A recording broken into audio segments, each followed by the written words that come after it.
I don't know if you watch Narcos on Netflix. If you haven't, you should. I mean, there are so many series now, and they're just absolutely brilliant, all of them. But there's one called Narcos Mexico. It's based on truth, and in it, there's a Latin American actor. His name is Michael Pena. You'd know him if you saw him. And he plays a member of the DEA, the Drug Enforcement Agency in America, who were trying to, well, I don't know what they were doing. It was the war on drugs, and it started with Reagan, and just say no and all that nonsense. And he ended up being captured and tortured by one of the cartels. His name was Kiki Camarena.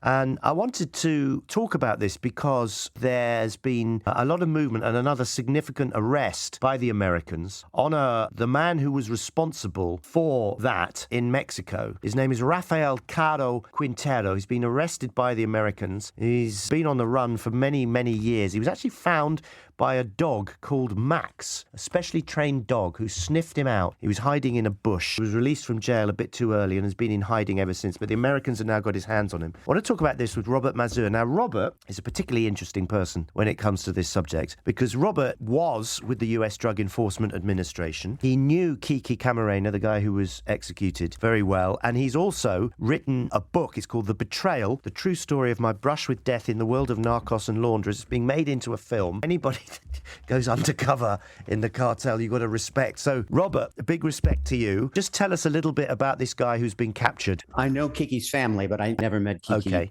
personally. But anyway, Rafael Caro Quintero was one of the heads of the Guadalajara cartel. That preceded the Sinaloa cartel, but he was a part of what in effect became the Sinaloa cartel. Kiki, it's important for people to understand this, especially in my country, because we hear so many negative things, in my view, about immigrants. And in fact, Enrique Kiki Camarena was born in Guadalajara, Mexico. He worked his way through college. He was a Marine, a fireman, became a local cop, then a DEA agent. And it was unfortunately at his age of 37 years old when he was kidnapped at the instruction of Rafael Caro Quintero, who was very, very concerned about how much DEA knew about the corruption within Mexico. So as Kiki left the consulate in Guadalajara to meet his wife, Mika, for lunch, he was confronted by 5 individuals, one of whom showed his Mexican police identification and told that he needed to go with them. They took him to a very remote place where he was tortured for 2 days. That torturing was recorded. I don't want to get too graphic, but I understand that Caro Quintero's torture of choice was an ice pick. No, I think what happened here was there was multiple methods of torture that ended with a blunt instrument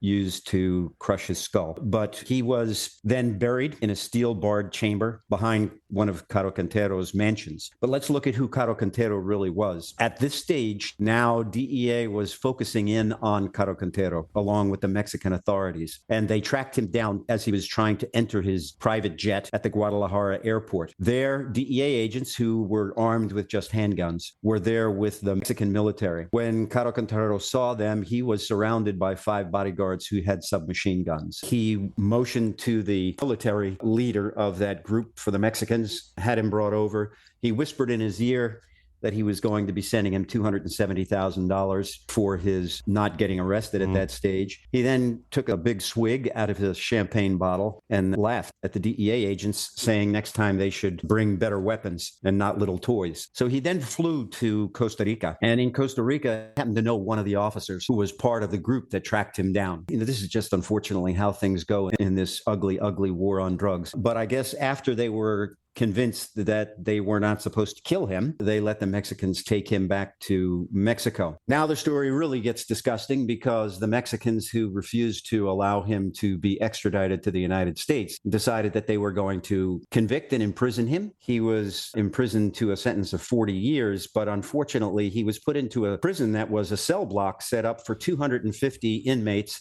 It had been converted for him, installed with kitchens, living room and dining rooms, offices, marble bathrooms, carpeted master bedrooms, satin sheets. He had a nice, huge closet full of his cowboy boots and hats. Women and children were able to visit him. He had guns, cell phones, fax machines. He basically ran his operation from that jail. Robert, I could listen to you all day. I'm really sorry about the time limit here, but just suffice it to say he was released and he's been in hiding ever since, hasn't he? He was, and he was released during 2013 under the Enrique Pena administration, the same president of Mexico who's been accused in Chicago in the El Chapo trials for receiving $100 million in payoffs from El Chapo.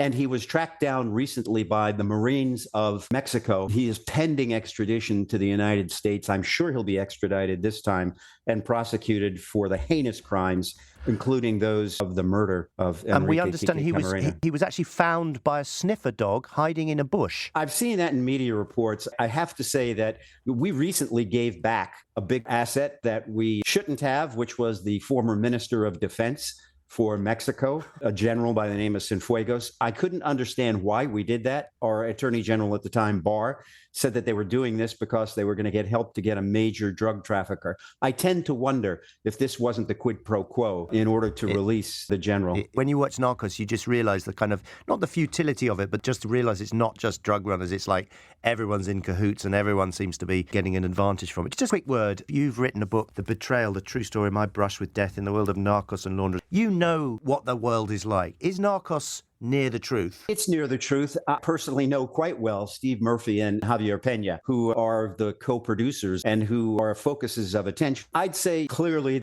Steve's cat was never tortured and killed. Right. And there are all types of things that Hollywood people think that they need to do in order to keep our interest. But I haven't asked them the percentage. But if it's anything like the first movie done on my undercover work, The Infiltrator, starring Bryan Cranston, I'd say that one was about 75% accurate. That was yours, was it? Fantastic. Yeah. Bryan Cranston played me. Brilliant. I love that. I wish we had more time. We may rearrange this and do some more on your book and your film. You're a brave man.